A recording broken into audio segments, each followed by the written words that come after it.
আসসালামু আলাইকুম গাইজ। আমরা এখন অবস্থান করতেছি ঢাকার কল্যাণপুর বাস স্ট্যান্ডে। এখান থেকে উত্তরবঙ্গের সকল বাস পাওয়া যায়।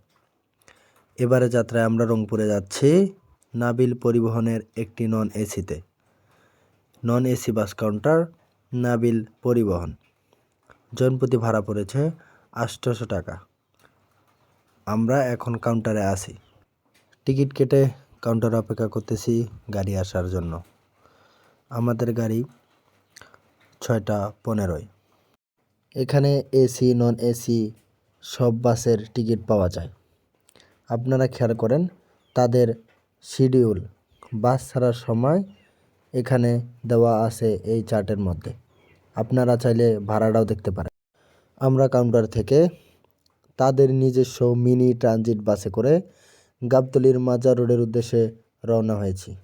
এটা হচ্ছে তাদের মিনি গাড়ি।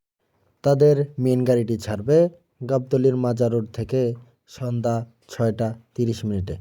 আমরা এখন কল্যাণপুর থেকে মাজার রোডের উদ্দেশ্যে তাদের মিনি ট্রানজিট বাসে করে রওনা হয়েছি। দেখা যাক কত। সন্ধ্যা 6:30 বাস ছাড়ার কথা থাকলেও 15 মিনিট বিলম্বে আমাদের বাস রওনা হয় 6:45 রংপুরের উদ্দেশ্যে।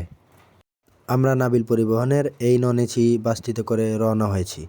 এখন আমরা যাত্রা বিরতিতে নাবিলের নিজস্ব হোটেলে ব্রেক করি, নাবিল হাইওয়ে রেস্টুরেন্ট।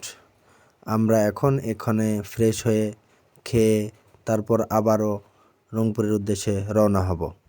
ফ্রেশ হয়ে দেখলাম ভিতরে খাবারের দাম অনেক বেশি। এমনিতেও হাইওয়ে রেস্টুরেন্টগুলোতে খাবারের দাম বেশি হয়, তাই বাইরের এই দোকানগুলো থেকে খাবার সংগ্রহ করি। এখন রাত 11টা বাজে। আমার হাতে খাবারের প্যাকেট। আমি এখন গাড়ির উদ্দেশ্যে যাইতেছি। গাড়িতে বসেই নাস্তাটা সেরে নিব। এটা হচ্ছে নাবিল হাইওয়ে রেস্টুরেন্ট। অনেক সুন্দর ডেকোরেশন। আলহামদুলিল্লাহ, অবশেষে রাত 1টায় আমরা রংপুর দর্শনাতে নামি।